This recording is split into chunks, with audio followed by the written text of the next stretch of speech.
Have you ever noticed how people used to say, 80 is the new 60? But for some reason, getting to 80 still feels like a steep uphill climb for most. Maybe you've seen friends, neighbors, or even loved ones who seemed healthy 1 year, and then everything changed. Not because of some major accident, but because of quiet, invisible things that added up over time, things no one really warned them about. And let's be honest, at this age, we're not trying to chase youth, we're trying to hold on to our independence, our dignity, and that feeling of waking up and still feeling like ourselves. And if something is silently stealing years from people like us, we need to talk about it. That's what this video is for. Today, we're diving into 5 unexpected reasons why so many older people struggle to live past 80. Not the usual suspects like smoking or heart disease. No, these are the subtle, sneaky things that often go unnoticed until it's too late. But once you become aware of them, you can take simple steps to protect your future starting now. Let's begin with something that most people completely overlook: chronic undereating. Yes, undereating. Sounds strange, right? Most of us have spent years being told to eat less, and sure, cutting back when we were younger made sense. But past 60, the rules change. Your body still needs protein, vitamins, and healthy fats to maintain muscle, energy, and even your immune system. But what do many seniors end up doing? Eating toast for breakfast, maybe soup for dinner. It feels light, easy, and safe. But over time, your body quietly starts to break down. You lose muscle without even noticing it. Your immune system weakens. Your bones become fragile. And before you know it, a small fall or illness becomes a life-altering event. Think of it like this: your body is like a fire that needs logs to burn strong. If you keep throwing in twigs, that fire won't last.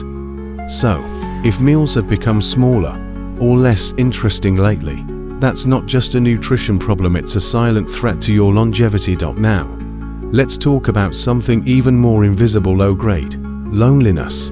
No, I don't mean full-blown depression. I mean that quiet feeling of disconnection that sneaks in when routines change. When the kids move far away, when you go days without real conversation. You might not even call it loneliness. Maybe you just say, I like my space. But here's the thing, your body doesn't just want food and water, it wants connection. Studies have shown that chronic loneliness is as damaging as smoking 15 cigarettes a day. It raises inflammation, it weakens the heart, and it quietly shortens your life. And yet, it's so easy to brush it off. You tell yourself you're fine, that you've lived a full life, that you're used to being alone. But being used to it doesn't make it safe. Even one or two regular connections, a walking buddy, a weekly call, a neighbor you chat with can protect your brain and your body more than any pill ever could. So if you've caught yourself saying, I don't want to bother anyone, or I'm fine on my own, maybe it's time to ask, am I really? Because the truth is, human connection isn't just nice, it's necessary. And just like that, we've already uncovered 2 major reasons why so many people don't make it to 80. Not because of big, dramatic events, but because of small, quiet patterns that add up day after day. Now, let's keep going, because the next hidden threat, it's one most people would never even think of, and it affects your sleep, your memory, and even your risk of falling. It's something that creeps in slowly. You forget a name, misplace the keys, wake up feeling a little more tired than you should. Maybe you tell yourself, well, that's just aging.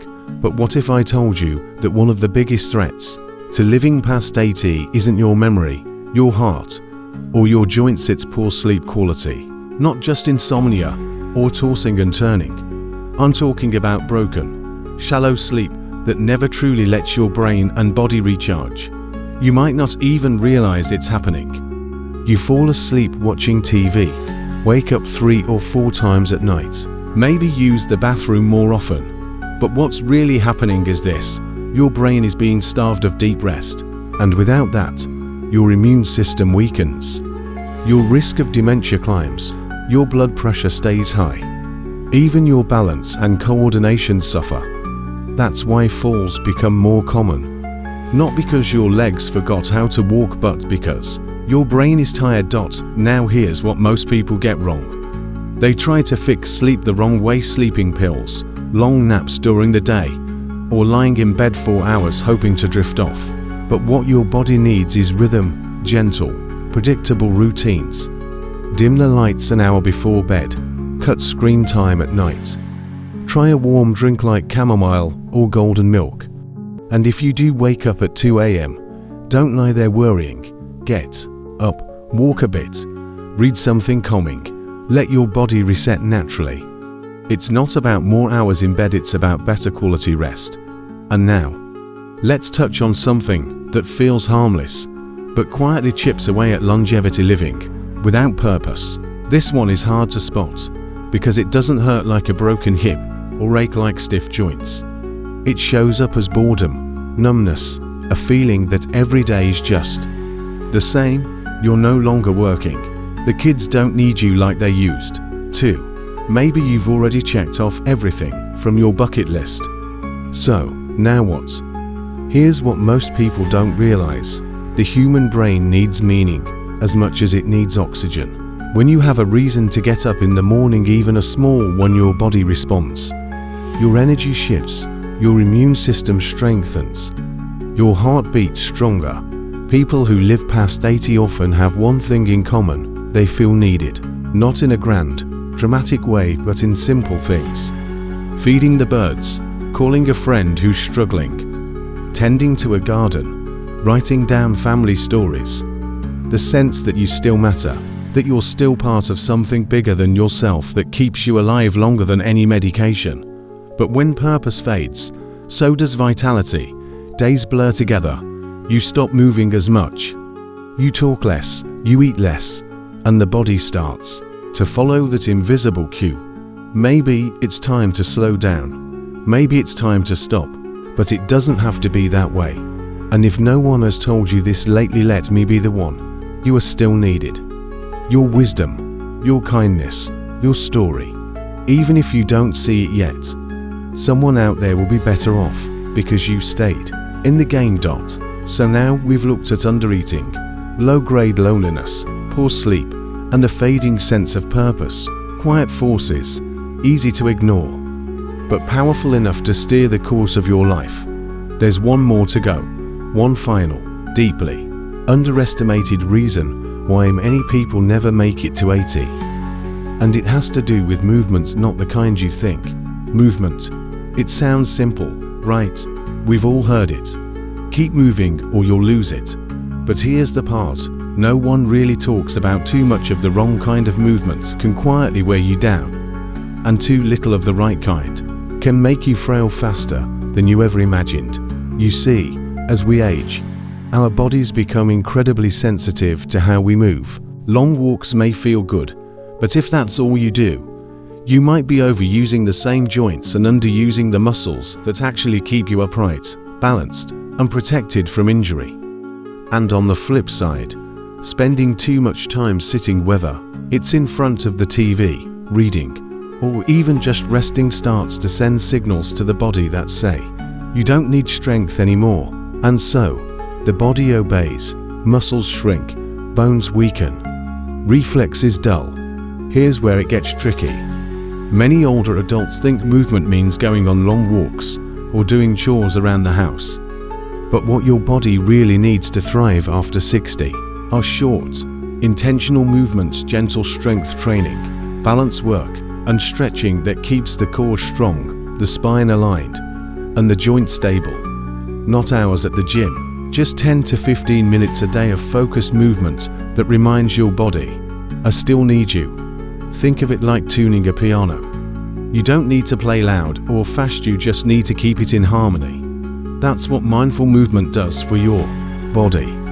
And the more you do it, the better your sleep gets, the stronger your heart beats, the more confident you feel on your feet. And that, more than anything, protects you from falls, the number one reason people end up in the hospital after 70. Now, let's pause and take this in. We've talked about some heavy things: undereating, loneliness, poor sleep, loss of purpose, inactivity. Not exactly dinner table conversation, right? But these are the quiet truths, the ones that don't make the headlines, but take lives. All the same, slowly, silently. And here's the good news. Awareness is powerful. Once you see what's quietly hurting you, you can do something about it. You can choose to nourish your body with real food, even if it means trying one new healthy recipe a week. You can pick up the phone and reconnect with someone, even if it's been years. You can start winding down earlier each night to protect your brain and your sleep. You can wake up with a small mission each morning, watering the plants, feeding a stray, writing a letter, something that makes you feel alive. And yes, you can move, even if it's just a few minutes of standing up, stretching, and telling your body, we're still in this together. Because here's the truth, age isn't your enemy. Silence is. And you don't have to let these quiet forces dictate how your story ends. You have the power to rewrite the next chapter with strength, purpose, and connection.